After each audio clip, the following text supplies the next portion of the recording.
Hello, good evening to all of you. तो क्या दिया आज?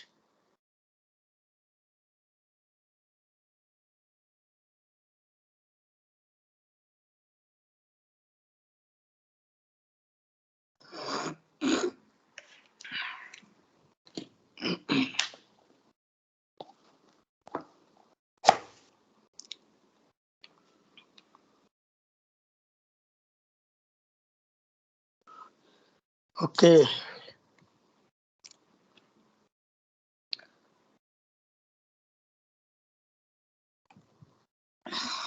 कोई डीपी भी दिया था क्या?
थ्री चैप्टर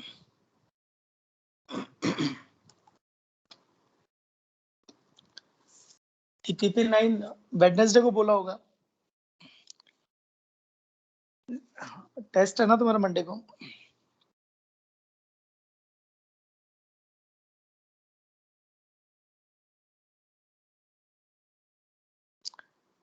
चलेगा। सो डीपीपी 9 मंडे को नहीं, वेडनेसडे को डिस्कस करेंगे डीपीपी 9।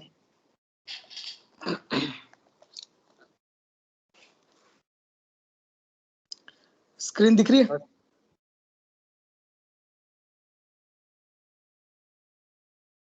स्क्रीन दिख रहा है ना? आज 3D, हाँ 3D स्टार्ट करेंगे आज। एक रहना, एक मिनट।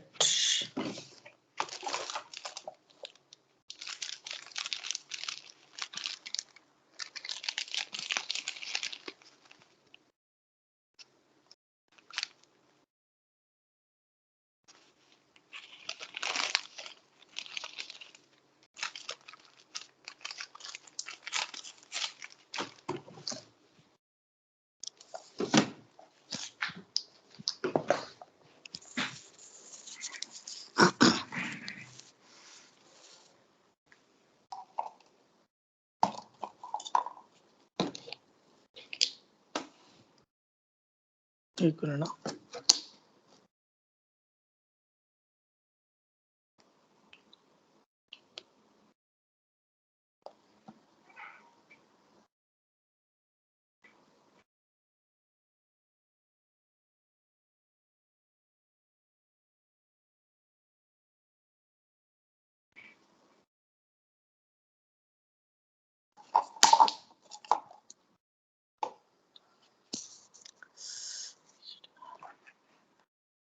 ओके। तो 3D ज्योमेट्री, सो 3 डायमेंशनल ज्योमेट्री, इसको बार बार 2D से कोरिलेट करने की कोशिश मत करना। अगर करना भी है तो 2D की लाइन 3D का प्लेन, तो 3 डायमेंशनल ज्योमेट्री।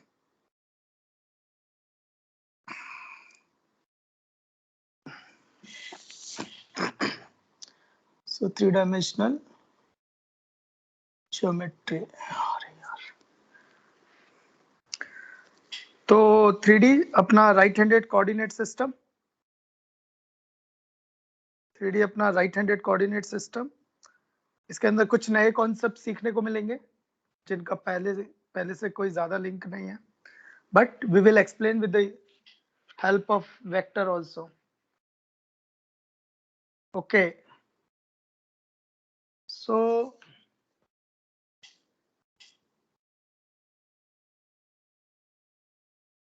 तो ये क्या करता है, राइट हैंडेड कोऑर्डिनेट सिस्टम। तो राइट हैंडेड कोऑर्डिनेट सिस्टम मतलब कि अगर राइट हैंड की फिंगर्स एक्स एक्सिस के अलोंग रखी और उन फिंगर्स को अगर फोल्ड किया वाई एक्सिस की तरफ, तो थंब जो डायरेक्शन में आएगा वो जेड एक्सिस है, तो वो जेड एक्सिस है। तो यहाँ पे भी अपन देख सकते हैं। सो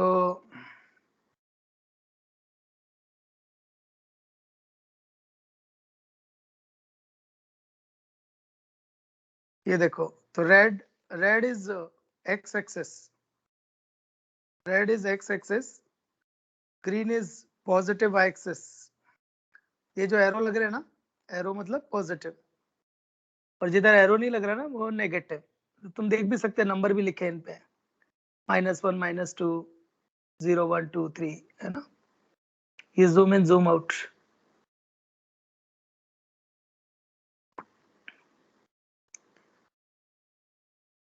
ओके, तो this is the right handed coordinate system. तो नेक्स्ट इसमें 8 पार्ट्स दिख रहे हैं, 8 पार्ट्स अपने को दिख रहे हैं। अगर वो 8 parts, they are known as a octant, they are known as a octant. तो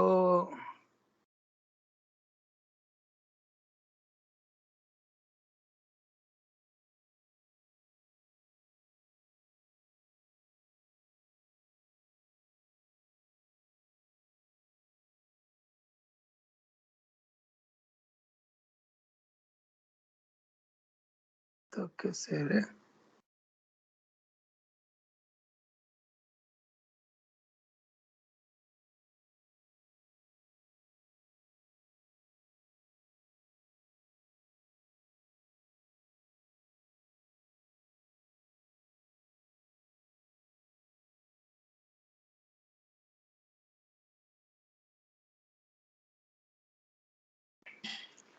ओके।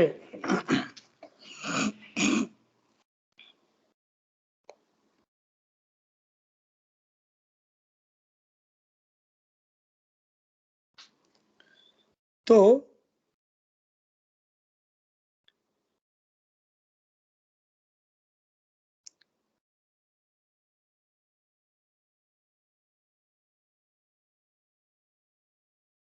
ठीक है, तो ये फर्स्ट ऑक्टेंट में ये जो ए पॉइंट दिख रहे हैं ना, ये फर्स्ट ऑक्टेंट में ए पॉइंट।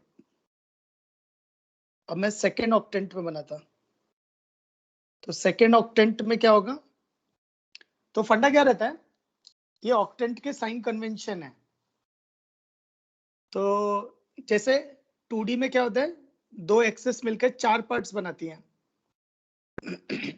तो उनको बोलते हैं क्वाड्रेंट्स, और उन क्वाड्रेंट के नाम है 1 2 3 4। मतलब तुम अपनी मर्जी से नहीं ले सकते, तो तुम अपनी मर्जी से नहीं ले सकते, ये क्वाड्रेंट 1 है, ये क्वाड्रेंट 3 है, ये क्वाड्रेंट 3 है, ये क्वाड्रेंट 4 है।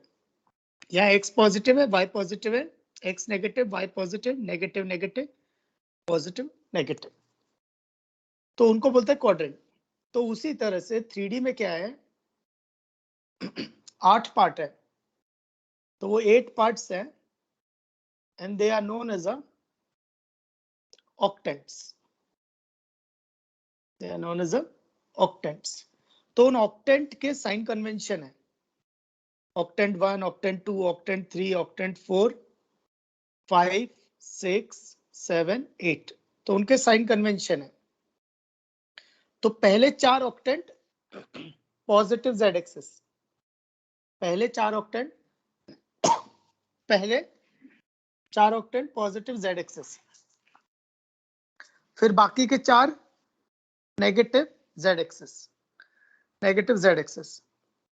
अब एक अच्छी बात क्या है, एक्स और वाई का साइन कन्वेंशन क्वाड्रेंट के हिसाब से ही है, जो 2D में क्वाड्रेंट का है। तो first quadrant second quadrant, third quadrant, fourth quadrant. फिर से first quadrant, second quadrant, third quadrant, fourth quadrant. तो फिर वही है। तो इसका मतलब ये हो गया ऑक्टेंट। तो चार ऑक्टेंट में Z पॉजिटिव, बाकी के 4 ऑक्टेंट में Z नेगेटिव। फिर उसके बाद आता है कि एक्स और वाई का साइन कन्वेंशन, वो 2D के क्वाड्रेंट के जैसा ही है, 2D के क्वाड्रेंट का जैसा ही है। तो आप देखो, तो अब तुम मुझे बताओ कि अगर मैंने जैसे क्वाड्रेंट मैंने बनाया 5, -5, 5, तो ये कौन से ऑक्टेंट में मिलेगा? 5, -5, 5, तो ये कौन से ऑक्टेंट में मिलेगा? 5, -5, 5, -5, फोर्थ ऑक्टेंट में मिलेगा। ठीक है, तो ये फोर्थ ऑक्टेंट में मिलेगा। देखो ना, फर्स्ट के सामने वाला ही है।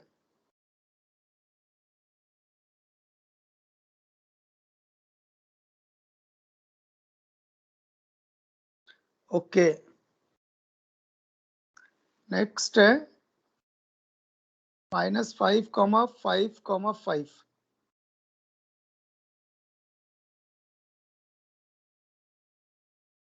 5, 5, तो ये कहाँ मिलेगा? -5, हाँ, नेगेटिव पॉजिटिव पॉजिटिव। ठीक है, अब तो बस ऐसे ही बना बना के देख लेते हैं। -5, -5, 5, तो ये हो जाएगा थर्ड। तो ऐसे करके, हाँ, थर्ड क्वाड्रेंट। तो ये इस तरह से आ जाएगा। तो ये चारों ऑक्टेंट में 4 पॉइंट्स आ गए।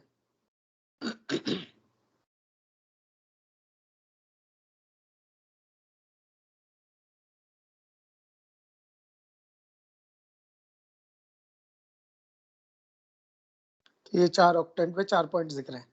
अब इसको ओरिजिन से ज्वाइन कर दो तो ये सब पोजीशन वेक्टर है। ओरिजिन से ज्वाइन कर दो तो ये पोजीशन वेक्टर। तो ऐसे 3D और वेक्टर आपस में चलते हैं। फिर इसमें Z नेगेटिव कर दो तो सब किधर चला जाएगा? तो सारे नीचे चले जाएंगे, है ना? तो अगर Z सबका नेगेटिव कर दिया तो सब बिलो एक्स एक्सिस चले जाएंगे। तो ये देखो, बिलो Z, नेगेटिव Z में चले जाएंगे। ये रहे बच्चे। तो थोड़ा और दिमाग लगाते हैं। तुम अगर ये नोटिस करो तो ये एक्स वाई प्लेन के नीचे है, एक्स वाई प्लेन के नीचे है। तो ये एक्स वाई प्लेन है ना, उसके नीचे है ये। ओके, इतना अच्छा तो मैंने आज तक नहीं पढ़ाया लाइफ में। लाइफ में पहली बार पढ़ाया मैंने इतना अच्छा। ओके, सो x dash y dash z dash. Next, तो अगर 2 पॉइंट्स दे रखे a और b, x1 y1 z1, x2 y2 z2, तो डिस्टेंस फॉर्मूला, वेक्टर का मैग्नीट्यूड, वेक्टर का मैग्नीट्यूड √x2 - x1 का स्क्वायर प्लस y2 - y1 का स्क्वायर प्लस z2 - z1 का स्क्वायर।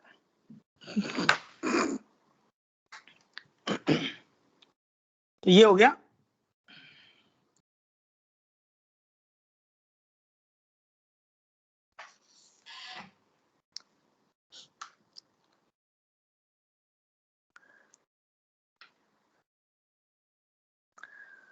तो ये हो गया distance formula.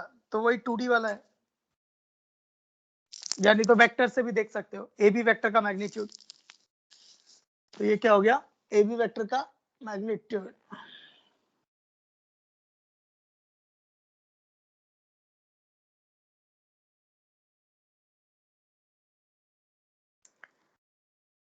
A B vector का मैग्नीट्यूड।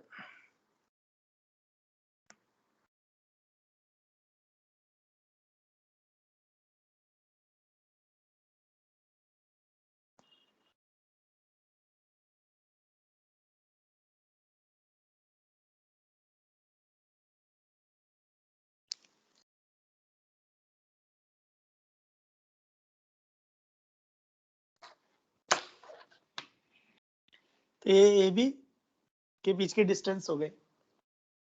Next section formula. ये सेक्शन फॉर्मूला तुम्हें 4 जगह देखने को मिलेगा पूरी मैथ्स में।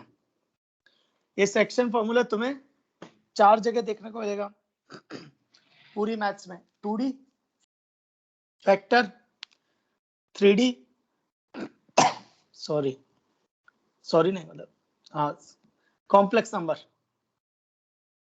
तो एक बार और आएगा कॉम्प्लेक्स नंबर चैप्टर में। तो सेक्शन फॉर्मूला अपने को पूरे मैथ्स में 4 जगह मिलेगा। पहला 2D, फिर vector, 3D and then complex number. तो 2D में क्या होता है, 2 बार लिखते हैं, एक x के लिए एक y के लिए। 3D में क्या होगा, 3 बार लिखेंगे x y z। वेक्टर में सिंगल टर्म लिखेंगे क्योंकि वो वेक्टर में क्या पोजीशन वेक्टर संभाल लेता है। तो वेक्टर में कैसे लिखते थे, mb vector plus na vector upon m plus n। तो अगर इसको कंपोनेंट में तोड़ोगे, b1 i cap plus b2 j cap plus b3 k cap, इसको भी 3 में तोड़ोगे तो होगा क्या, i cap j cap k cap निकल जाएगा। तो वो ऑटोमेटिकली 3D आ जाएगी फिर। तो वेक्टर में क्या होता है, सिंगल टर्म में ही दिख जाता है। अंदर कंपोनेंट्स में भी तोड़ना चाहे तो तोड़ सकते हैं, पर तोड़ते नहीं है क्योंकि हम वेक्टर में पोजीशन वेक्टर में लिखते हैं। पर 3D में हाँ तोड़ते हैं। तो this is A, this is B and this is C, जो इसको m/n रेशियो में डिवाइड कर रहा है। और ये उल्टा चलता है। कैसे चलता है, उल्टा, इसके साथ इसके साथ। ए का coordinate x1 y1 z1, B का coordinate x2 y2 z2, x1 y1 तो सेक्शन फॉर्मूला। तो पहले internal section formula mx2 plus nx1 upon m plus n, फिर my2 plus ny1 upon m plus n, mz2 plus nz1 upon m plus n। Okay, ये z है ना, कुछ बच्चे ऐसे लिखते हैं, मैं ऐसे लिखता, तुम तो z है ना, कुछ बच्चे ऐसे लिखते हैं, मैं ऐसे लिखता हूं, मैं कभी कभी ऐसे भी लिखता हूं, पर जब मैं ऐसे लिखता हूं तो 2 को मैं ऐसे लिखता हूं। तो होता क्या है, कई बार बच्चों से सिली मिस्टेक हो जाती है 2 और z को पढ़ने में, है ना। तो ये तुम्हारा खुद का भी एक्सपीरियंस होगा कि तुम कुछ सोच के लिखते हो, फिर जैसे जैसे आगे जाते जाते हो और फिर वापस इधर आते हो तो उसकी शक्ल बदल चुकी होती है।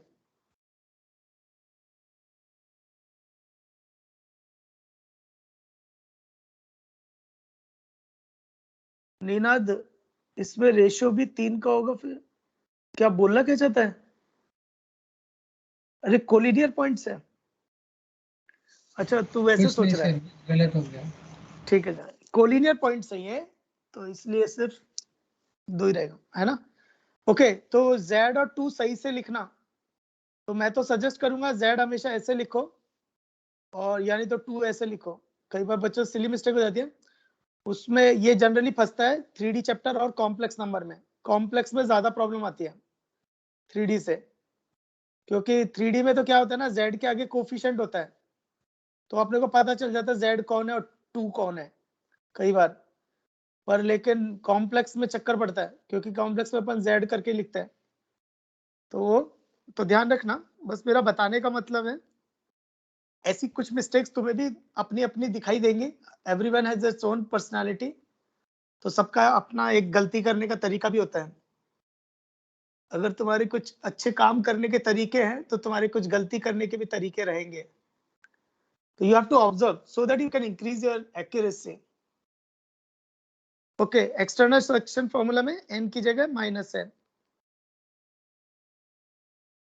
तो mx2 माइनस एन x1 अपॉन m minus n and dot dot dot dot dot dot, और मिड होगा तो x1 plus x2 by 2, y1 plus y2 by 2, z1 plus z2 by 2। देख लो एक बार।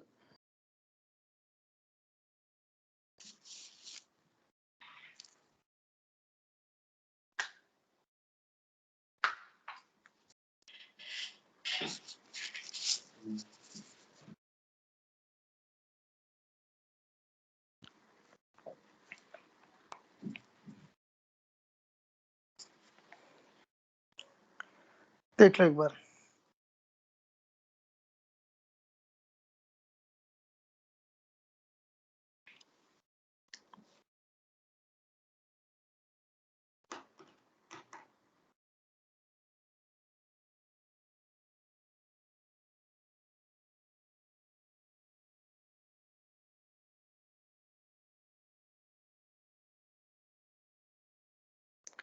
ओके नेक्स्ट, अब लेवल बढ़ना चालू होगा।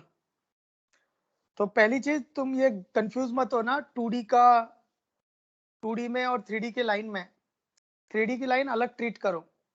अगर तुम्हें 3D की लाइन ट्रीट करनी है तो वेक्टर चैप्टर से, और हाँ 2D की लाइन 3D का प्लेन, 2D का सर्कल 3D का स्फीयर, 2D की लाइन 3D का प्लेन और 2D का सर्कल 3D का स्फीयर। देख लो एक बार इसको।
ठीक है, अब लेवल बढ़ेगा। तो पहले अपने को कुछ कॉन्सेप्ट सीखने पड़ेंगे। तो direction cosines, direction cosines hashtag direction cosines of a directed line. अच्छा, 3D में जो लाइन होती है वो डायरेक्टेड होती है। तो 3D में साला चक्कर है, अगर लाइन ऐसे एरो करके दी है और ऐसे एरो करके दी है, कोऑर्डिनेट वॉर्डिनेट सब सेम आएंगे, जो भी अपन निकालेंगे ना कोऑर्डिनेट्स वगैरह सब सेम आएंगे, पर इसका डीसी बदल जाएगा बस। तो वो आएगा धीरे धीरे। तो एक चीज ध्यान रखना, 2D में अपन ये चीज नहीं देखते हैं। 2D में इधर जा चाहे इधर जा चाहे किधर जा, सब इधर ही है ना। पर 3D में है ना, डायरेक्शन मैटर करती है। कैसे? अगर कोई ऑक्टेंट 1 में लाइन जाएगी और उसके अपोजिट वाले ऑक्टेंट में जाएगी तो बदल जाता है उसको। जेड को क्या बोलते हैं? जेड को जेड एक्सिस ही बोलते हैं, ऐसे कुछ अलग नाम तो पता नहीं मेरे को। ओके, तो डायरेक्शन कोसाइन क्या होता है? तो उससे पहले एक और चीज है, डायरेक्शन एंगल्स DA, तो इसको बोलते हैं DCs, और ये डायरेक्शन एंगल्स बोलते हैं DAs। तो direction angles alpha beta gamma, तो ये एंगल्स क्या होते हैं? ओपी वेक्टर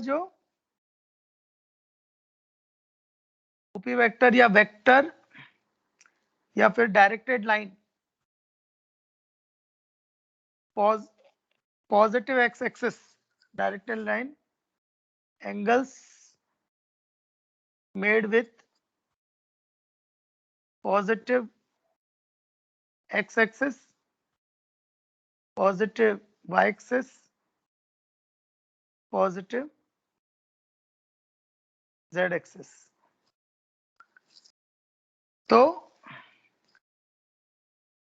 तो जो एंगल बनते हैं positive X axis, positive Y axis, positive Z axis के साथ में, तो उसको डायरेक्टेड लाइंस बोलते हैं।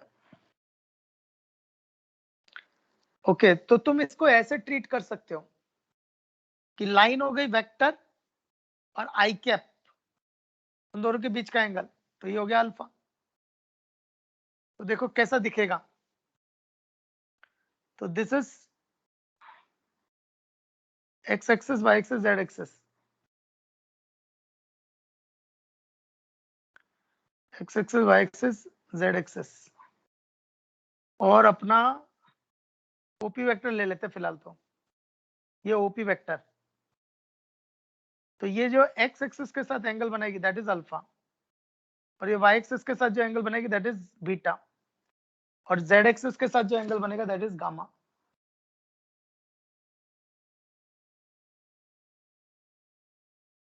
तो ओपी वेक्टर, तो अल्फा कौन हो गया?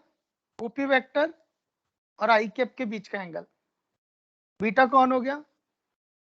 ओपी वेक्टर और जे कैप के बीच का एंगल। और गामा हो गया ओपी वेक्टर और के कैप के बीच का एंगल। तो alpha beta gamma are the direction angles, तो they are known as the direction angles.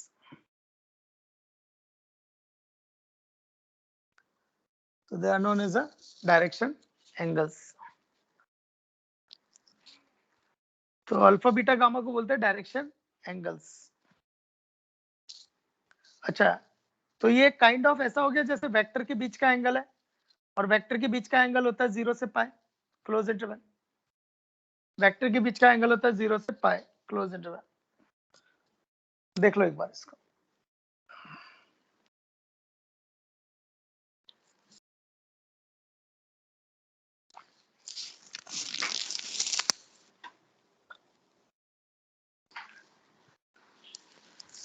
Sir हाँ सर, जैसे 2D के अंदर होता है करके कोई भी एक लाइन रहेंगी तो एक्स एंड वाई एक्सिस के जो एंगल्स रहेंगे उनका सम 90 डिग्रीज होगा, तो 3D में से कुछ होता है क्या?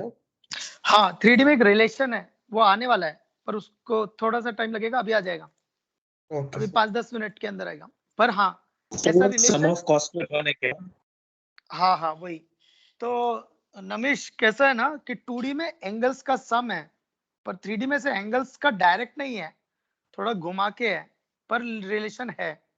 तो वो अभी आता है 10 मिनट के अंदर, 10-15 मिनट। ठीक है सर। हाँ, तो बहुत काम का है वो, निकलते हैं डायरेक्ट क्वेश्चन उससे भी। कॉन्सेप्ट्स क्लियर हो रहे हैं ना? मस्त ऐसे ऑब्जेक्टिव अप्रोच, फटाफट क्वेश्चन निकलते इसके। और ये जनरली क्या है ना, बिलो एवरेज, इसके लिए क्या है, एवरेज के अब ऊपर वाले बच्चों को जमता है, क्योंकि ये हर किसी को समझता नहीं इतना कि ये क्या है क्या नहीं है। सर ये भी फिजिक्स में हुआ है। अच्छा, ऐसा क्या कि क्या क्या हुआ है तुम्हारा फिजिक्स में? सर डायरेक्शन कोसाइंस तो हो गए अच्छे से। अच्छा, और इक्वेशन हुई क्या लाइन की? नहीं सर, सिर्फ डायरेक्शन कोसाइन से हुआ है। तो डायरेक्शन कोसाइन हो गए थे। मतलब cos square alpha plus cos square beta plus cos square gamma equal to 1 हुआ होगा।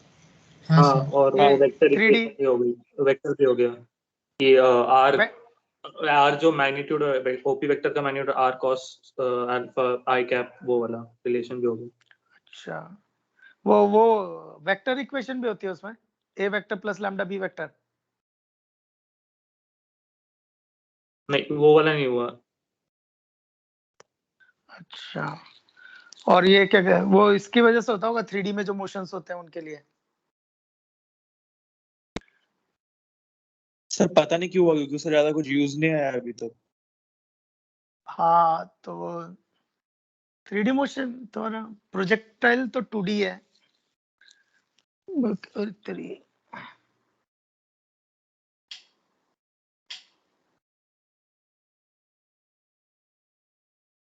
सर एनएलएम में आ जाते 3D है ना? तो प्रोजेक्टाइल मोशन होता है कि 3D में? मतलब नहीं 2D में होता है। 2D में ही किया नहीं, है। ऐसा नहीं सर, है। पर अगर एक्स्ट्रा फोर्सेस लगा दिए तो हो जाएगा। हाँ पर सर ऐसे उसके और ऐसे क्वेश्चन, इलेक्ट्रोमैग्नेटिज्म, सर उसके और इलेक्ट्रोमैग्नेटिज्म के मिक्स क्वेश्चन बनते हैं 3D में। हाँ वो पार्टिकल जाता है ना मैग्नेटिक फील्ड और इलेक्ट्रिक फील्ड के अंदर, फिर उधर नाच गाना हाँ। करता ही है और वो। वो पहली मजे बार आते हैं वैसे। पहली बार 3D वो रोटेशन में आया था। हाँ मेरे को इजी लगता थी ये मैग्नेटिज्म, इलेक्ट्रोस्टैटिक, कैपेसिटर, बहुत मजे आते थे मेरे को, बहुत करता था मैं। काइनेमेटिक्स तो उड़ जाता था मेरा, पर इलेक्ट्रोस्टैटिक मैग्नेटिज्म तो बहुत करता था मैं, चार्ज ले लेके खेलता ही रहता था मैं। वो मैग्नेटिक फील्ड आया, चार्ज फिर आता कहीं से तो नाच गाना करता, इधर उधर कोई डांस वांस करता, वो बहुत मस्त है actually physics. Sir rotation, rotation भी यार, रोटेशन भी इजी लगता था मेरे को, रोटेशन, सर्कुलर मोशन, पर कुछ कुछ काइनेमेटिक्स उड़ जाता है। रिलेटिव वेलोसिटी आती ना, मेरा दिमाग खराब हो जाता फिर। जैसे ही वो बोलता ना कि बारिश ये डायरेक्शन में हो रही है, आदमी ये वेलोसिटी से चल रहा, छाता कौन सी डायरेक्शन में खुलेगा, बनेगा भाड़ में जा, मेरे को छाता खोलने का ही नहीं है, मेरा दिमाग खराब हो जाता था। पर लेकिन इलेक्ट्रोमैग्नेटिज्म, कैपेसिटर तो आहा, कैपेसिटर तो क्या मस्त है। मेरा कहने का मतलब ये है कि जो बच्चा जेई की तैयारी कर रहा है ना, उसका फिजिक्स इंटरेस्टिंग सब्जेक्ट होना चाहिए। मेरा पर्सनली बोलना है, मेरा खुद का फिजिक्स वीक था, मैथ्स स्ट्रांग था, पर एक्चुअली एक फिजिक्स अच्छा सब्जेक्ट होना चाहिए। द स्टूडेंट शुड एंजॉय, जब वो पढ़ रहे हैं ना उसको, तो वो एंजॉय करना चाहिए उसको पढ़ते हुए। मैंने एक बार पढ़ाना चाहा था, मेरे को फिजिक्स पढ़ाने का मन ज्यादा था मेरा एक्चुअली। मैंने एक बार फिजिक्स पढ़ाई थी, पर सारा कचरा हो गया मेरा पढ़ाते पढ़ाते। क्वेश्चन सॉल्व किया मैंने, पार्टिकल की वेलोसिटी लाइट से ज्यादा आ गई, फिर उसके बाद मैंने कभी फिजिक्स नहीं पढ़ाई, क्योंकि मेरा दिमाग खराब हो गया था कि लाइट से ज्यादा कैसे हो सकती है स्पीड। और मेरे को वो गिलती मिली नहीं तो मैंने छोड़ दी फिर पढ़ाना। ओके एनीवेज, मतलब फिजिक्स शुड बी इंटरेस्टिंग, मतलब स्टूडेंट के लिए, and the student should enjoy. Okay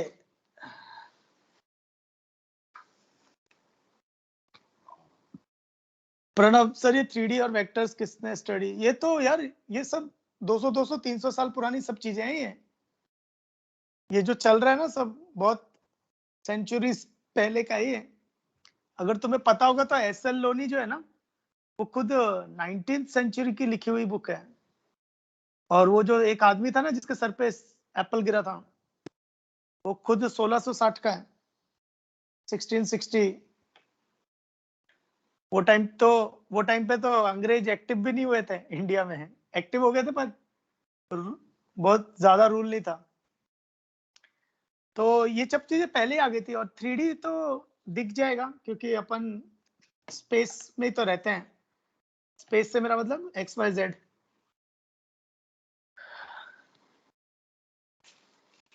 Neena शौक नहीं बैठा, अरे चार्ज से खेलने का मेरा मतलब था, मतलब क्वेश्चन सॉल्व करता था मैं, प्रैक्टिकली कुछ भी नहीं करता था।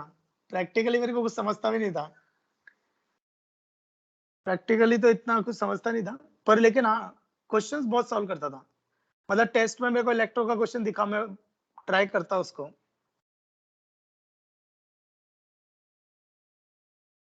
प्रणव सर मजा तो आती पर टाइम नहीं मिलता, टाइम तो निकालना पड़ता है यार। ना सर हम ऐसा बोल सकते हैं क्या कि कोई भी लाइन 3 एक्सिस को कट नहीं कर सकती एक्सेप्ट पासिंग थ्रू ओरिजिन। नहीं, तीनों एक्सिस को तो नहीं कट कर सकती एक साथ। वो प्लेन करेगा ना, उसके लिए प्लेन आएगा जो तीनों एक्सिस को काटेगा, है ना। ओके, तो ये हो गया डायरेक्शन एंगल्स। तो यहां पर तुम अगर नोटिस करोगे ना, तो डायरेक्शन एंगल 0 भी हो सकता है, पाई भी हो सकता है। तो तुम देख रहे हो 2D में ऐसा नहीं होता। मतलब कोई लाइन ऐसी जा रही है तो कोई ऐसी जा रही है तो वो भी अलग है 3D चैप्टर में। तो 3D में इसको डायरेक्टेड लाइन बोलते हैं। तो 3D में ना ये मैटर करता है कि उसकी डायरेक्शन क्या है, और वो डायरेक्शन होती है उसके वेक्टर के अलोंग। उसकी डायरेक्शन होती है वेक्टर के अलोंग। तो कभी कभी थोड़ा थोड़ा चक्कर पड़ जाता है जब अपने को एंगल बिटवीन लाइंस निकालना होता है या एंगल, तो थोड़ा केयरफुल रहना पड़ता है इसमें। बाकी ऐसा नॉर्मली ज्यादा प्रॉब्लम नहीं होगा, कुछ कुछ जगह पे थोड़ा केयरफुली रहना पड़ता है। ओके, तो अल्फा बीटा गामा कौन आ गए?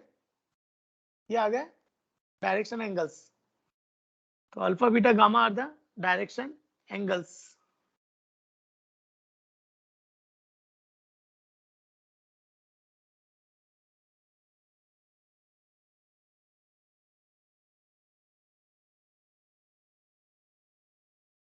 तो होता क्या है, इसकी जो कॉस की वैल्यू होगी, यानी cos alpha, cos beta, cos gamma, तो इसको बोलते हैं DCs, direction cosines.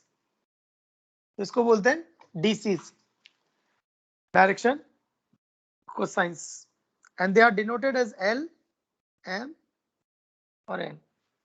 They are denoted as L, M, N. एक मिनट ना, मैं ये चेक करता हूँ यहाँ पे कुछ बनेगा क्या।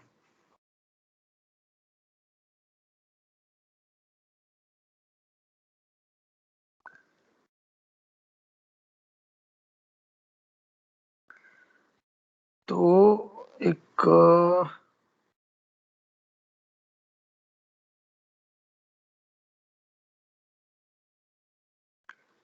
ओके,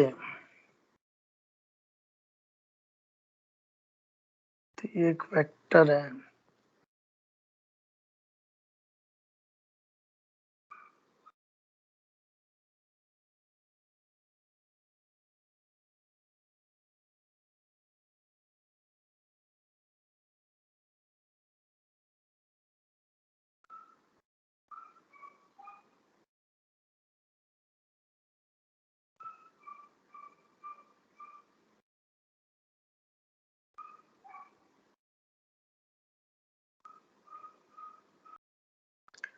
देखो, तो ये क्या होगा, ये रेड वाली के साथ एक एंगल बनाएगा, दैट इज अल्फा, और एक ग्रीन वाली के साथ एक एंगल बनाएगा, दैट इज बीटा, और z एक्सिस के साथ एक एंगल बनाएगा, दैट इज गामा। तो cos alpha, cos beta, cos gamma, they are known as a DCs, they are known as a DCs. Okay, तो they are denoted as LMN।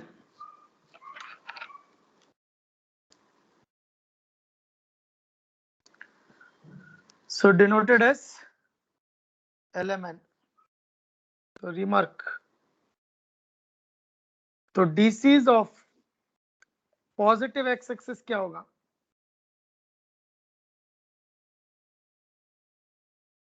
तो positive X axis के DC, तो ये kind of वैसा ही है जैसे slope था, पर स्लोप कैसा है, tan थीटा था, एंड डिनोटेड एज m। यहाँ पे cos alpha, cos beta, cos gamma, that's why they are known as a DCs. अच्छा, फिर एक और बात आ जाती है, डीसी बेचारे तो cos alpha, cos beta, cos gamma है, तो इनकी वैल्यू सिर्फ -1 से 1 के बीच में होती है, क्योंकि cos alpha, cos beta, cos gamma,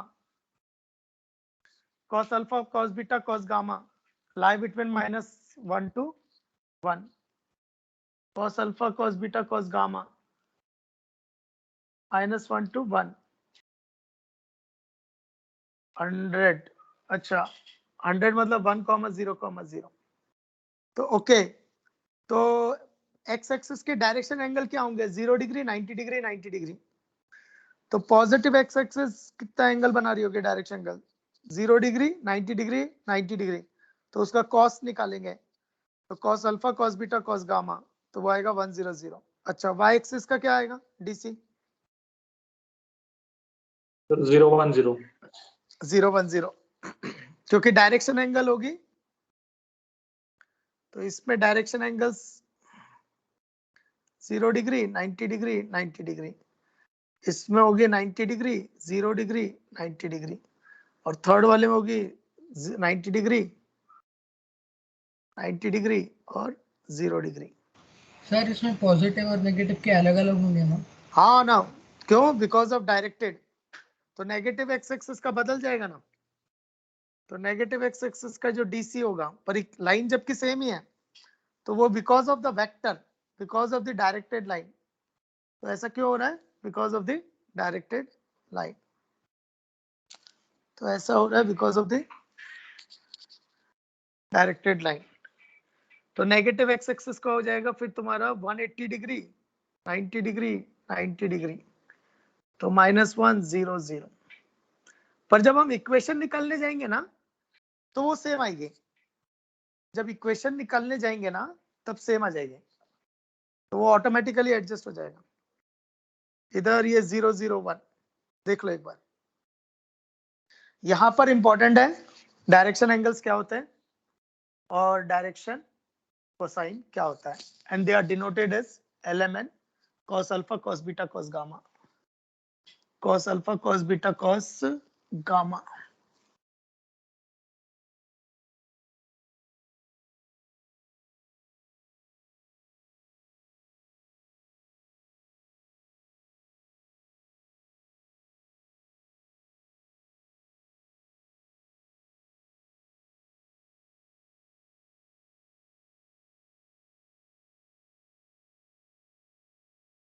ये हो गए डीसीज, देख लो एक बार।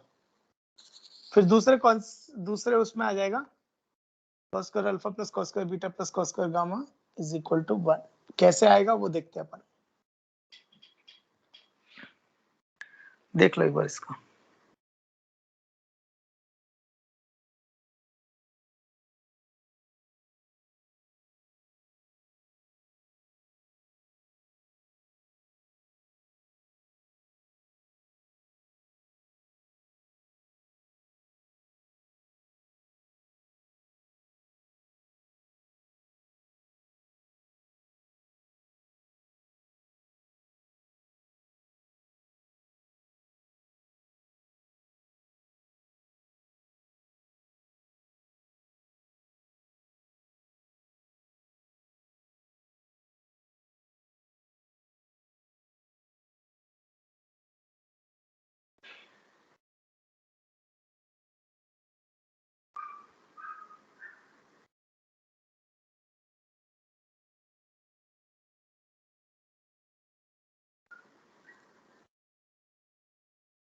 Okay, second remark.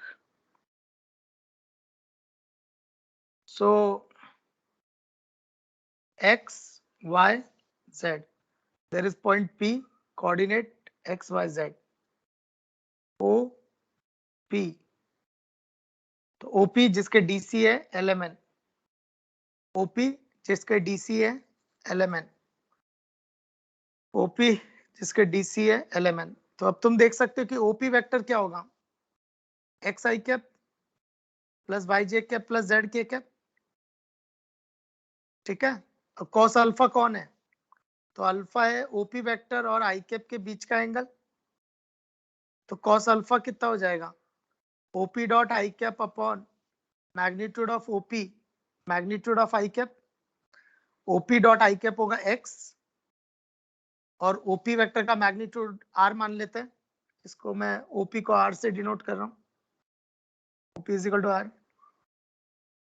फिर एक्स अपॉन आर, और cos alpha is denoted as L X upon R, तो यहाँ से x कितना आ जाएगा? LR। तो इससे क्या पता चला कि ये कोऑर्डिनेट अपन ऐसे भी लिख सकते हैं LR MR NR। तो फ्रॉम सिमेट्री, तो x is equal to LR y is equal to mr or z is equal to nr. So p coordinate can write as a lr comma mr comma nr, where l, m, n are DCs and r is a distance between OP. LR is a x coordinate, mr is a y coordinate, nr is a z coordinate. L, m, n are DCs, r is a length, the distance between OP. The distance between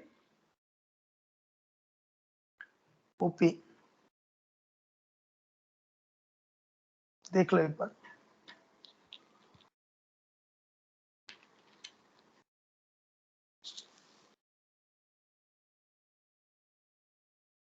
तो vector 3D ऐसे आपस में चलते रहते हैं, तो फिर बहुत इजी हो जाता है करना सॉल्व.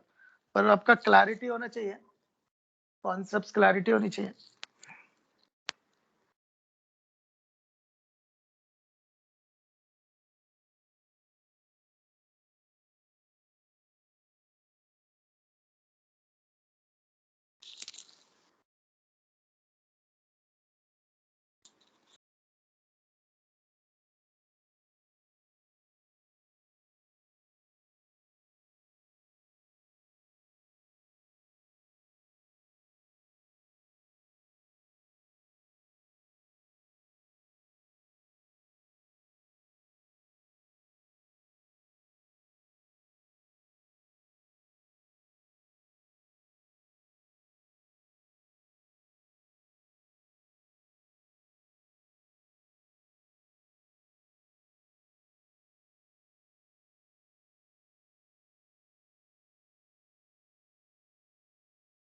ठीक है, देख लो एक बार,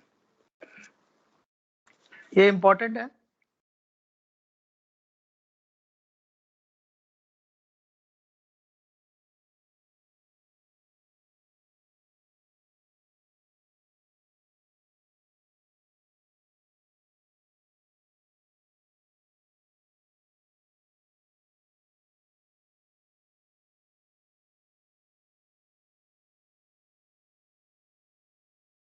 LMN are DCs.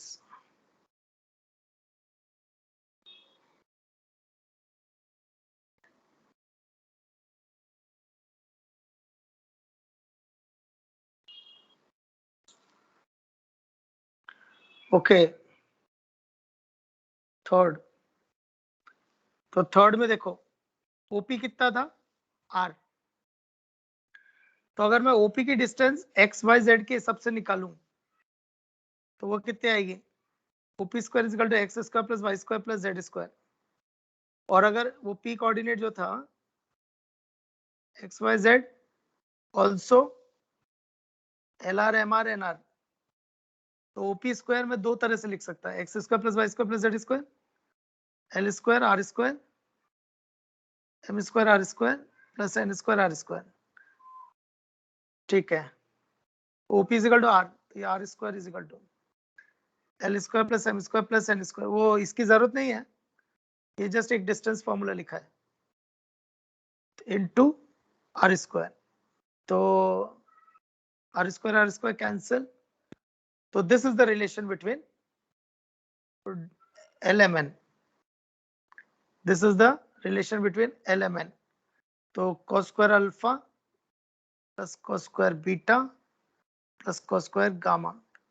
तो थोड़ी देर पहले जो नमीश पूछ रहा था कि जैसा 2D में एक एंगल का रिलेशन है कि एक्स एक्सिस के साथ थीटा एंगल बनेगा, तो हम वाई एक्सिस के साथ भी निकाल सकते हैं. तो वही एक तरह से यहां पर भी एक रिलेशन है अल्फा बीटा गामा और LMN में. तो ये रिलेशन है, दोनों ही इंपॉर्टेंट है. तो दिस इज द रिलेशन.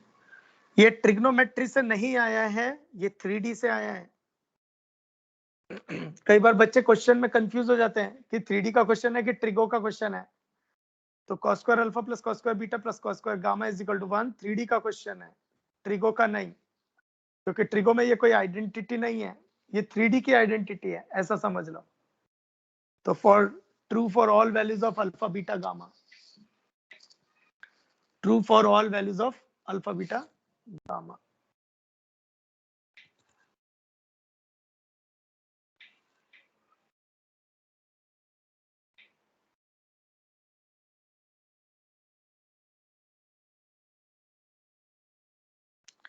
देख लो एक बार।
ओके, तो sigma L square equal to 1, sigma cos square alpha equal to 1। तो तुम मुझे बता सकते हो sigma sine square alpha is equal to 2। तो सिग्मा साइन स्क्वायर अल्फा, तो क्या करेंगे 1 minus sine square alpha 1 minus sine square beta,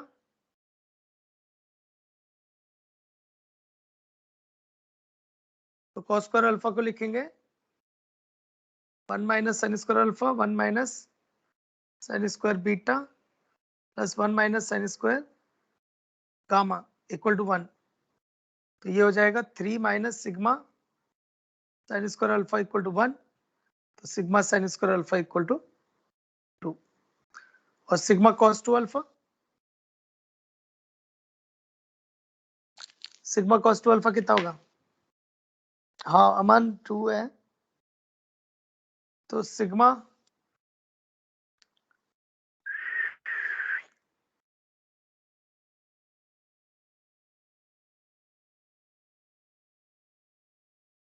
तो सिग्मा cos 2 अल्फा कितना होगा?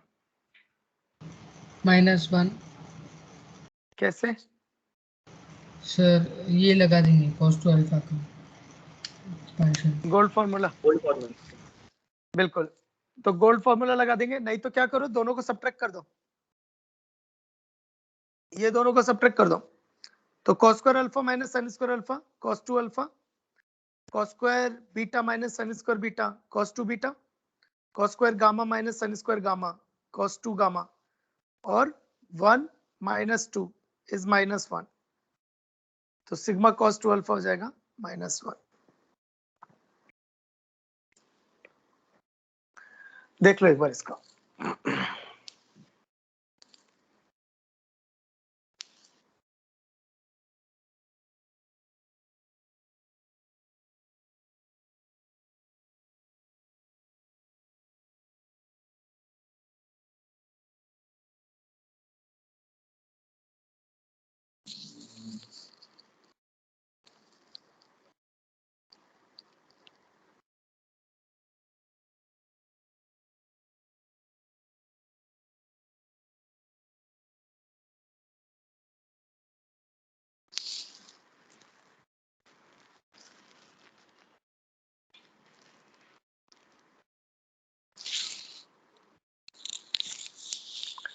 देख लो एक बार।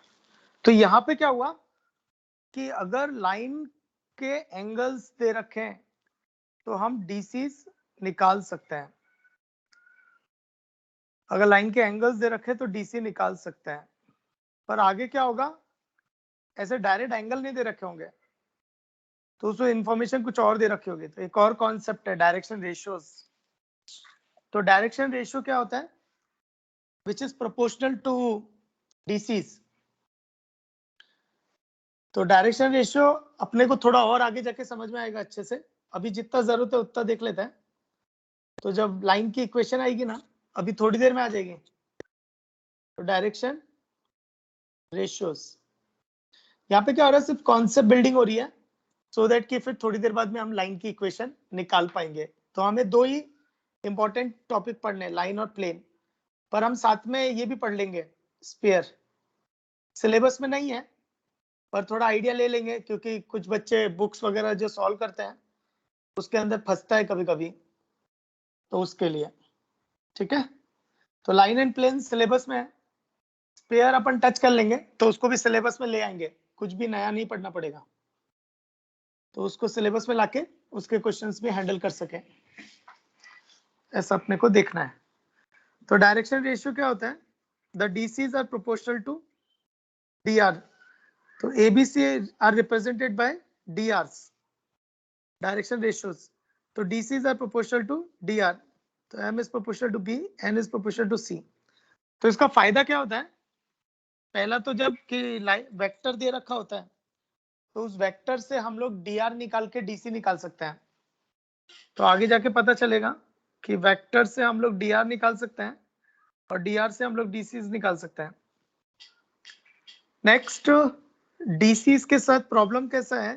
दे लाई बिटवीन -1 to 1, और डी आर जो होता है वो -इंफिनिटी से इंफिनिटी लाई करता है। तो ABC can be anything, any real number, ABC can be any real number. तो डायरेक्शन रेशियोज क्या होता है? Proportional to ABC, proportional to ABC. Next है, देख लो एक बार, और ज्यादा दिमाग लगाना है तो there will be a same proportionality constant, there will be a same proportionality constant. और हमें पता है कि L square plus M square plus N square is equal to 1।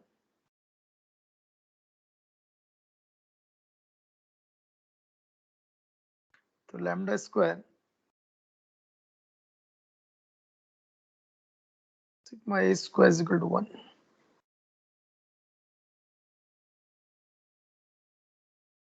So lambda is equal to plus minus root over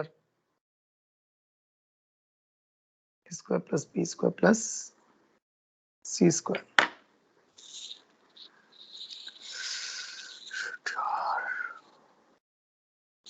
देख लो यहाँ पे important है बस कि dr जो होता है वो -इंफिनिटी से इंफिनिटी के बीच में लाई करते हैं, और dr डायरेक्टली वेक्टर से निकल के आते हैं। तो वो क्यों निकल के आते हैं वो भी अब समझ में आएगा। सर तो अभी तक अपन ने देख लिया। हाँ बोलो। सर वो तो लैम्डा तो फिर आर का मैग्नीट्यूड ही हो गया ना, तो और फिर लैम्डा ये तो वो इसका जो पोजीशन वेक्टर है वही हो जाएगा। नहीं, आर कैसे हो गया? आर वो तो मैग्नीट्यूड है ना, जो पोजीशन वेक्टर ओपी हमने पकड़ा है तो उसका जो मैग्नीट्यूड है तो वो तो लैम्डा अपन ने सिर्फ उल्टा किया है, मतलब 1 बाय ये किया है, उतना ही डिफरेंस नहीं है तो, उसमें, ऐसा ही। नहीं ऐसा तो नहीं है, मतलब तुम बोल रहे रेसिप्रोकल, नहीं ऐसा तो नहीं लग रहा, क्योंकि एबीसी कोऑर्डिनेट नहीं है। तो ये वन ऑफ द ट्रिपलेट है, वन ऑफ द ट्रिपलेट है ना। वो जो तुम बोल रहे हो ना L R M R N R, वो आर जो रहता है वो कांस्टेंट है, तो वो ओपी जो पी है ना वो सिर्फ एक ही पॉइंट है। पर अगर ये ट्रिपलेट अगर देखोगे ना तो ABC is a order triplet, तो it can have a infinite order triplets. वो अभी आएगा समझ में, रुको एक मिनट, लाइन की इक्वेशन आएगी ना जैसे ही, फिर इसकी इक्वेशन भी अजीब सी है ना, वो ऐसे नॉर्मल नहीं है जो अब तक अपन ने किए हैं। ओके, तो ये एक्चुअली बता क्या रहा है कि जैसे एक लाइन के डीसी होते हैं, सपोज ये एक लाइन है, तो सपोज ये लाइन है, तो लाइन के जैसे डीसीज होते हैं वैसे डीआर भी होते हैं, तो इसके डीसी हो जाएंगे LMN और इसके डीआरस हो जाएंगे ABC। तो LMN जो होता है वो यूनिक होता है, ये यूनिक ऑर्डर ट्रिपलेट होता है, और ABC जो होता है वो इनफाइनाइट ऑर्डर ट्रिपलेट होता है। तो ये इनफाइनाइट ऑर्डर ट्रिपलेट होगा और LMN जो होगा वो यूनिक ऑर्डर ट्रिपलेट होगा। तो वो देखो अभी कैसे समझ में आएगा। मान लो 2 पॉइंट दे रखे हैं, ये लाइन है 2 पॉइंट से पास हो रही है P और Q। तो एक लाइन है जो 2 पॉइंट से पास हो रही है और 2 पॉइंट से पास होने वाली सिर्फ एक ही लाइन हो सकती है, तो इट्स अ यूनिक। तो 2 पॉइंट से पास होने वाली एक ही लाइन हो सकती है, तो it's a unique line. x1 y1 z1 x2 y2 z2 x1 y1 z1 x2 y2 z2। तो x1 y1 z1 x2 y2 z2 x1 y1 z1 x2 y2 z2। तो 2 पॉइंट दे रखे हैं और 2 पॉइंट से सिर्फ एक ही लाइन पास होती है। नेक्स्ट, तो अगर मैं cos अल्फा निकालूं, cos अल्फा कौन, PQ अल्फा हो जाएगा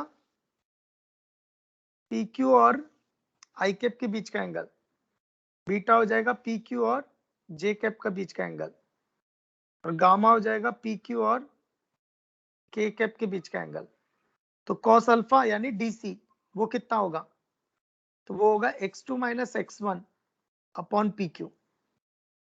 x2 minus x1 upon PQ कैसे निकाला, PQ वेक्टर का I कैप के साथ डॉट प्रोडक्ट।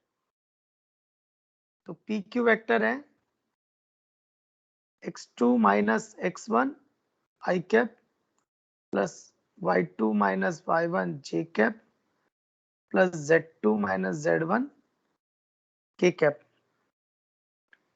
तो cos अल्फा हो जाएगा PQ डॉट I कैप, तो वो हो गया x2 minus x1 upon PQ का मैग्नीट्यूड इनटू I कैप का मैग्नीट्यूड, वो तो 1 है, तो PQ by x2 minus x1 by PQ। तो cos बीटा कितना हो जाएगा, y2 minus y1 upon PQ, और cos गामा कितना हो जाएगा, z2 minus z1 upon PQ।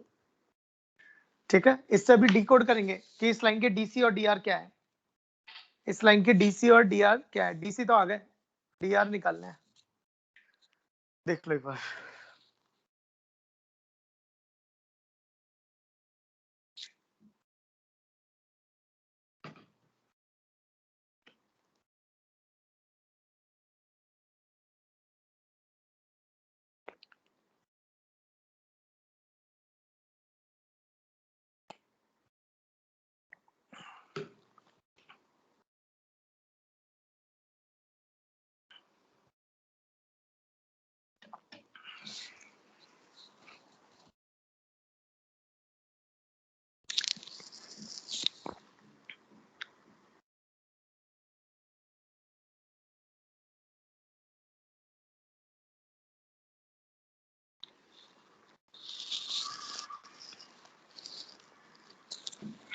देख लो एक बार, इस पे किसी को कोई डाउट।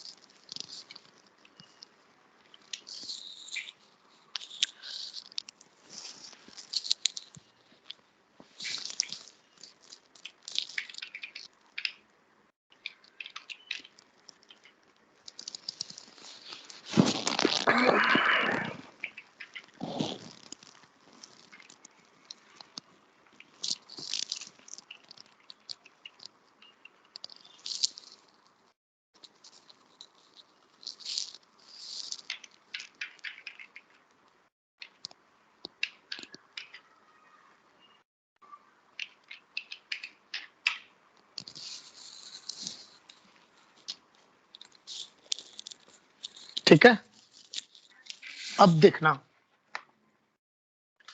तो ये लाइन जो पी क्यू थी, P Q vector cos alpha cos beta cos gamma, तो एल कितना हो गया x2 minus x1 upon P Q, m हो गया y2 minus y1 upon P Q, n हो गया z2 minus z1 upon P Q. ठीक है, तो ये अगर देखा जाए तो L is directly proportional to x2 minus x1, क्योंकि 1 upon P Q is the proportionality constant. 1 upon PQ is the proportionality constant. तो M is proportional to Y2 minus Y1 और N is proportional to Z2 minus Z1. तो N is proportional to Z2 minus Z1. तो इससे क्या पता चला कि अगर ये DCs हैं तो ये DRs हैं। तो इससे ये पता चला कि LMN अगर DC है तो x2 minus x1 y2 minus y1 z2 minus z1 dr है। इसका ये मतलब है कि अगर दो पॉइंट को ज्वाइन करने वाली लाइन, दो पॉइंट को ज्वाइन करने वाली लाइन के dr उसके कोऑर्डिनेट के डिफरेंस होंगे। तो देखो ना, ऐसा उल्टा करके देखना, अगर दो पॉइंट को ज्वाइन करने वाली लाइन के dr होंगे कोऑर्डिनेट्स का difference x2 minus x1 y2 minus z1 y2 minus y1 z2 minus z1 और उसको लेंथ से डिवाइड कर दो तो वो DC आ जाएगा, x2 minus x1 upon pq y2 minus y1 upon pq z2 minus z1 upon pq।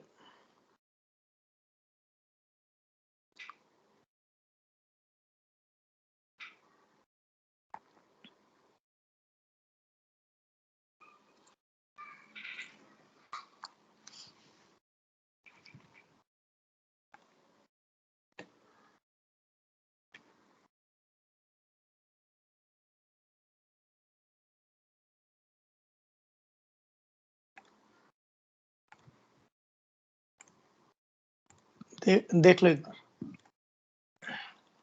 तो इससे मुझे क्या पता चला कि अगर कोई दो पॉइंट को ज्वाइन करने वाली लाइन है, अगर दो पॉइंट को ज्वाइन करने वाली लाइन है,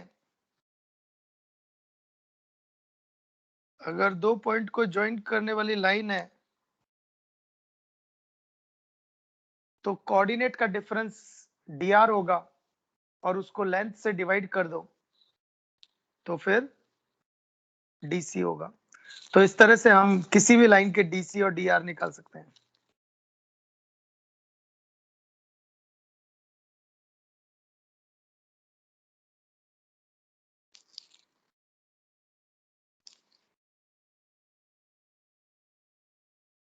सर देख लो एक बार। हाँ बोलो। सर वो तो वही तो मैं बोल रहा था मैं पहले, सर वो PQ वेक्टर का मैग्नीट्यूड ही हो जाएगा ना, तो नीचे root a square plus b square plus a square है। और वो है, पर वो जो लैम्डा है ना, वो लैम्डा था, ये LMN है। तुम्हारी डायरेक्शन काफी हद तक सही है, पर क्लबिंग कहाँ हो रही है? तुम इसको देख रहे हो, ये लैम्डा है और ये इसको तुम PQ देख रहे हो, पर ऐसा नहीं हो रहा, ये LMN है ना। अच्छा, तू ये बोलना चाहता है कि लैम्डा इज 1 by PQ? हाँ वही। अच्छा,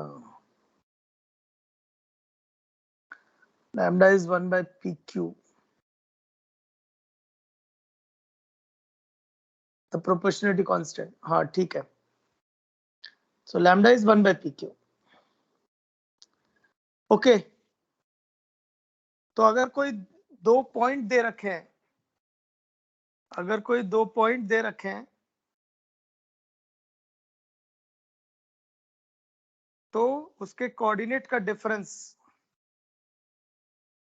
दो पॉइंट दे रखे हैं तो उसके कोऑर्डिनेट का डिफरेंस हो जाएगा dr और उसको लेंथ से डिवाइड कर दो तो वो हो जाएगी DC। लेंथ से डिवाइड कर दो तो हो जाएगी डीसी।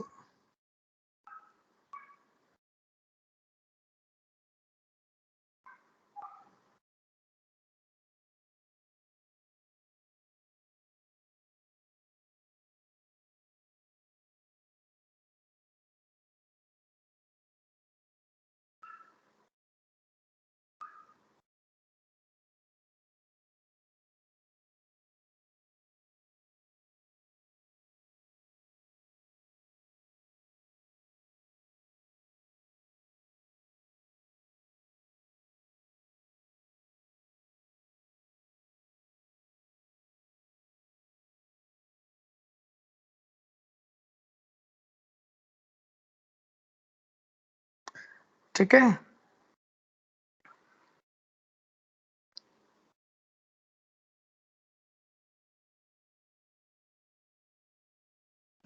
तो तुम ऐसा देख सकते हो कि PQ वेक्टर जो था x2 minus x1 i cap plus y2 minus y1 j cap plus z2 minus z1 k cap,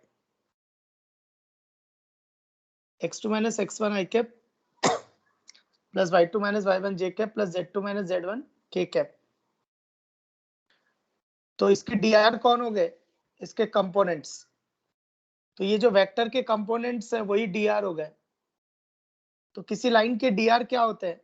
वो वेक्टर के कंपोनेंट। किसी लाइन के dr क्या होंगे? वेक्टर के कंपोनेंट। और dc's क्या होंगे? उसको लेंथ से डिवाइड कर दो, उसको लेंथ से डिवाइड कर दो। तो x2 minus x1 upon PQ, y2 minus y1 upon PQ, z2 minus z1 upon PQ।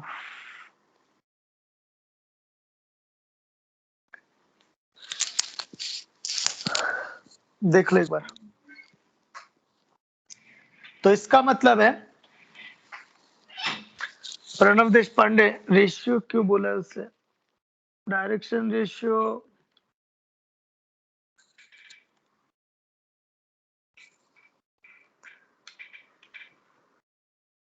Ratio इसलिए बोला होगा कि अगर तू लाइन पर,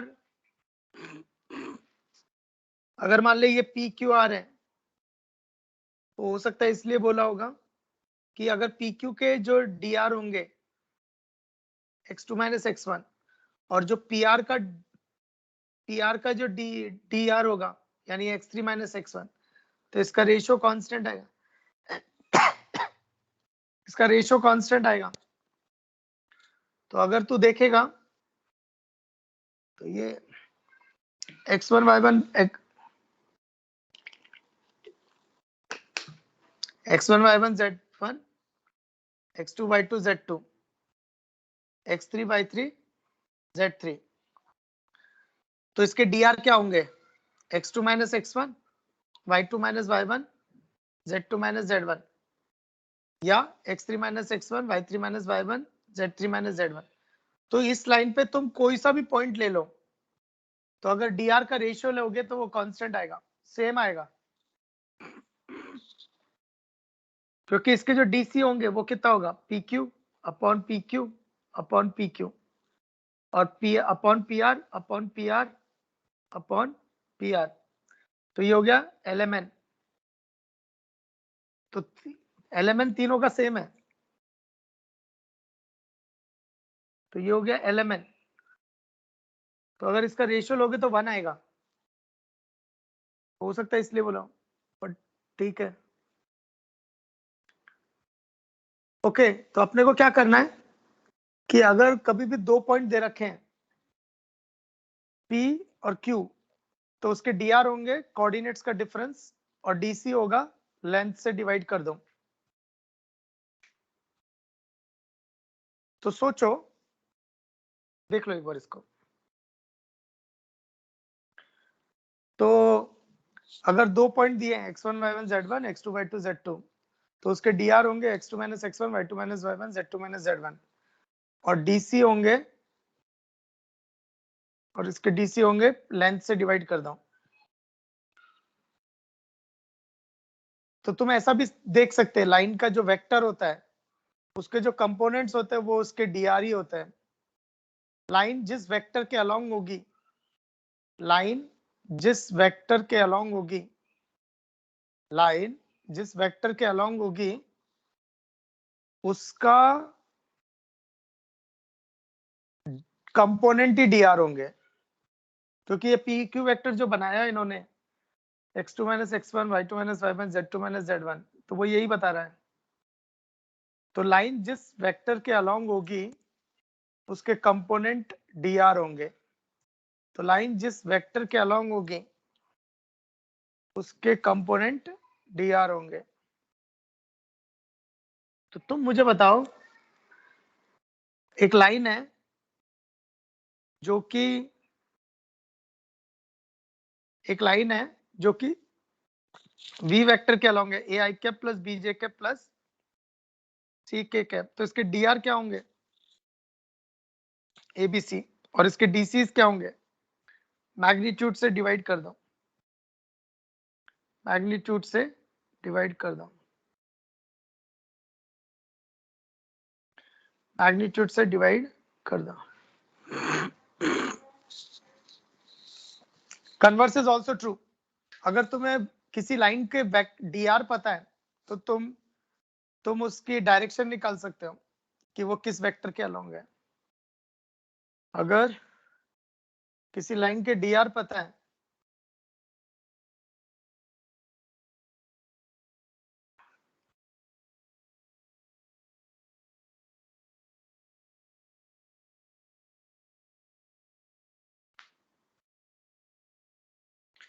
तो किसी लाइन के अगर dr पता है तो तुम उसको किसके अलोंग वेक्टर होगा वो निकाल सकते हैं। तो वेक्टर के कंपोनेंट dr होंगे और dr वेक्टर के कंपोनेंट है, तो dr से वेक्टर भी बना सकता है, वेक्टर से dr भी निकाल सकता है, और उसको वेक्टर के मैग्नीट्यूड से डिवाइड कर दो तो यू विल गेट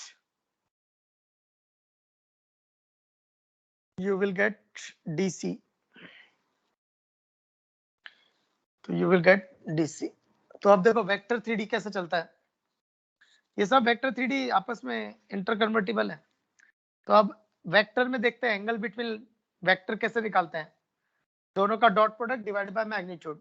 तो 3D में कैसे निकालेंगे, तो 3D में इंफॉर्मेशन क्या दी होगी, तो 3D में अगर एंगल बिटवीन लाइंस, तो सपोज दो लाइन के बीच का एंगल निकालना है, और 3D में इंफॉर्मेशन क्या दी होगी, ये A1 B1 C1 के अलोंग है, इसके dr A2 B2 C2 है, तो दोनों के बीच का एंगल निकालना है।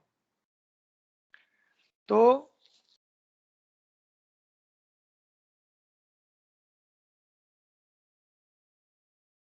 दो वेक्टर के बीच का एंगल, हाँ बोलो सर, लेकिन वो दोनों इंटरसेक्टिंग लाइंस होने चाहिए ना कंपलसरी? नहीं, ऐसा तुम ऐसा देख सकते हो कि पहली लाइन जो है वो किसी वेक्टर के अलोंग है और दूसरी लाइन किसी वेक्टर के अलोंग है, तो उन दोनों वेक्टर को एक कोइनिशियल बनाया और उनके बीच का एंगल देख रहे हैं, तो उन दोनों वेक्टर के बीच का एंगल लाइंस के बीच का एंगल ही होगा। तो ऐसा भी देख सकते हो। वेक्टर को ट्रांसलेट भी कर सकते हैं। हाँ वही, वेक्टर को ट्रांसलेट कर सकते हैं just to find the angle. तो लाइन अपनी जगह पे है, वो बात सही है तुम्हारी कि हो सकता है लाइन स्क्यू लाइंस हो, तो भी अपन एंगल निकाल सकते हैं उसमें। कैसे, वो जिस भी वेक्टर के अलोंग होगी उनके बीच का एंगल ही उन लाइंस के बीच का एंगल बोला जाता है ना। ओके, निलय का बोलना ये था कि ये जरूरी तो नहीं है कि लाइंस इंटरसेक्टिंग हो, क्योंकि 3D में स्क्यू लाइंस भी पॉसिबल है, 3D में स्क्यू लाइंस पॉसिबल है। तो अभी डायग्राम में तो ये कैसा इंटरसेक्टिंग दिख रहा है, डायग्राम में ये इंटरसेक्टिंग दिख रहा है, पर स्क्यू लाइंस भी हो सकते हैं। तो फिर उसके बीच का एंगल कैसे, तो वो ऐसे कि लाइंस जो होंगी ये डायरेक्टेड लाइंस है, तो इनके अलोंग कोई ना कोई वेक्टर होगा, तो उन वेक्टर के बीच का एंगल लाइंस के बीच का एंगल है, उन वेक्टर के बीच का एंगल लाइंस के बीच का एंगल है। अच्छा, एक और चीज क्लियर कर देता हूं, ये एक्यूट होगा ऐसा जरूरी नहीं है। 2D में लाइन के बीच का एंगल एक्यूट होता है, पर 3D में एक्यूट होना कंपलसरी नहीं है, क्योंकि 3D में क्या होता है ना, ये डायरेक्टेड लाइंस होती हैं। तो डायरेक्टेड लाइंस होती है तो वेक्टर के बीच का एंगल ही उनके लाइंस के बीच का एंगल बोला जाता है, तो वो ऑब्ट्यूज भी हो सकता है। ओके, नेक्स्ट है, तो इनके बीच का एंगल निकालना है, पर मुझे तो वेक्टर के बीच में एंगल निकालना आता है। तो इसके डीसी दे रखे a1 b1 c1 a2 b2 c2। तो पहली लाइन का वेक्टर बना लिया a1 i cap plus b1 j cap plus c1 k cap. दूसरी लाइन का वेक्टर बना लिया, क्योंकि वेक्टर के कंपोनेंट dr होते हैं, तो dr भी वेक्टर के कंपोनेंट होंगे। वेक्टर के कंपोनेंट dr हैं, तो dr वेक्टर के कंपोनेंट है। देख लो ये। सर फिर डॉट प्रोडक्ट से निकाल सकते हैं। हाँ, वही करने वाला हूँ। निकालेंगे वेक्टर से, पर याद करेंगे 3D में। फॉर्मूला निकालेंगे वेक्टर से, पर याद करेंगे 3D से। तो ये फर्क आ जाता है कि वेक्टर और 3D में, कि इंफॉर्मेशन 3D की दे रखी है कि वेक्टर की दे रखी है। तो यहाँ पर ये जो dr का फंडा है, ये 3D का है। तो ये dr है, ये dr है, तो हमें एंगल भी लास्ट में जाके dr के टर्म्स में ही निकालना है। तो देख लो इसको। तो theta is the angle between p1 vector and p2 vector. तो cos theta is equal to v1 dot v2 upon magnitude of v1 magnitude of v2। तो इसको dc dr और dc में कन्वर्ट कर देते हैं। तो v1 डॉट v2 कितना होगा, a1 a2, दोनों का डॉट प्रोडक्ट, दोनों का डॉट प्रोडक्ट, दोनों का डॉट प्रोडक्ट, दोनों का डॉट प्रोडक्ट, और डिनोमिनेटर में दोनों का मैग्नीट्यूड, डिनोमिनेटर में दोनों का मैग्नीट्यूड, डिनोमिनेटर में दोनों का मैग्नीट्यूड। तो ये हो गया फॉर्मूला। तो तुम नोटिस करना, देखो ये फॉर्मूला है वेक्टर में, ये फॉर्मूला है 3D चैप्टर में।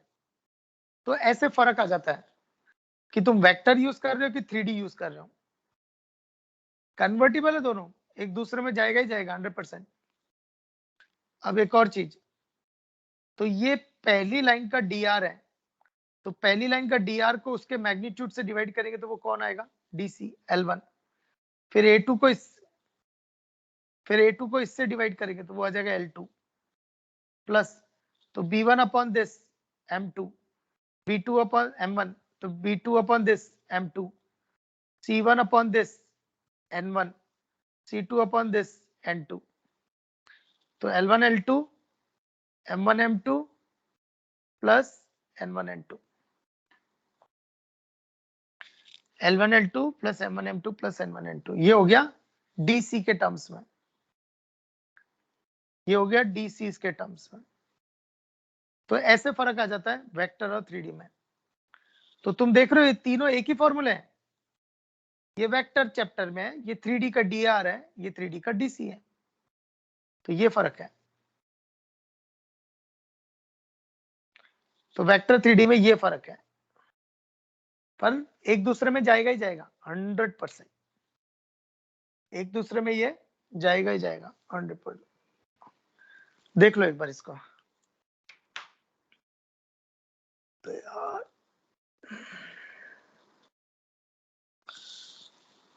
shit यार।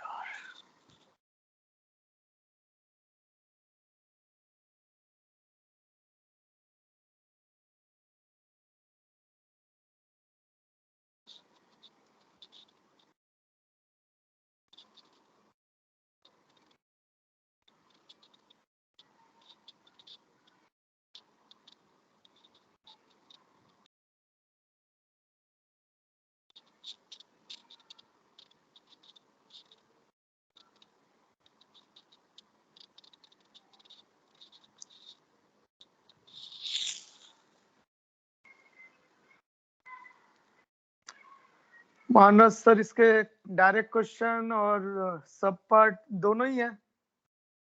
डायरेक्ट क्वेश्चन भी है, सब पार्ट भी है, दोनों ही चीजें हैं। जो मेजर इंपॉर्टेंट है वो है प्लेन। प्लेन कुछ ज्यादा ही इंपॉर्टेंट है। 3D का प्लेन बोले तो मतलब तुम ये समझ लो पूरे वेक्टर 3D चैप्टर में भी सबसे इंपॉर्टेंट टॉपिक ही है प्लेन, जो मैंने तुम्हें कल लास्ट में पढ़ाए थे। Family of planes, angle between planes, line, angle between line and plane, perpendicular distance of a point to the plane. तो 3D में और चीजें भी आएंगी, तो इसलिए थोड़ा ज्यादा इंपॉर्टेंट है। तो पूरे वेक्टर 3D में अगर देखेंगे तो प्लेन काफी ज्यादा इंपॉर्टेंट है, स्पेशली 3D में। तो ओके, छोटा चैप्टर है, ज्यादा नहीं है, क्वेश्चंस थोड़े ज्यादा हैं इसके अंदर भी। ओके, एनीवेज देख लो एक बार इसको। तो वेक्टर और 3D कैसे एक दूसरे में जाती हैं।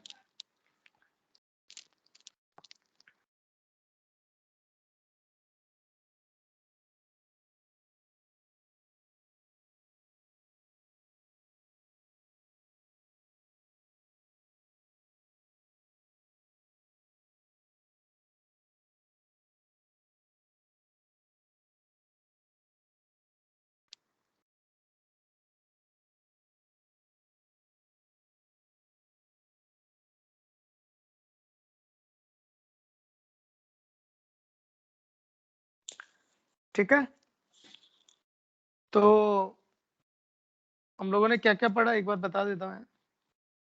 तो सबसे पहले तो अपन ने देखा था कि राइट हैंडेड कोऑर्डिनेट सिस्टम है, राइट हैंडेड कोऑर्डिनेट सिस्टम है। फिर अपन ने देखा कि उसके 8 पार्ट होते हैं, तो ऑक्टेंट्स बोलते हैं, और उनके साइन कन्वेंशन। फिर 2 पॉइंट दे रखे तो डिस्टेंस फॉर्मूला, सेक्शन फॉर्मूला, ये 4 जगह मिलेगा, 2D 3D vector and complex number.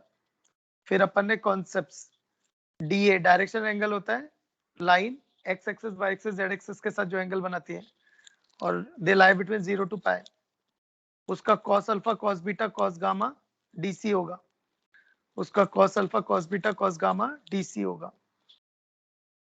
फिर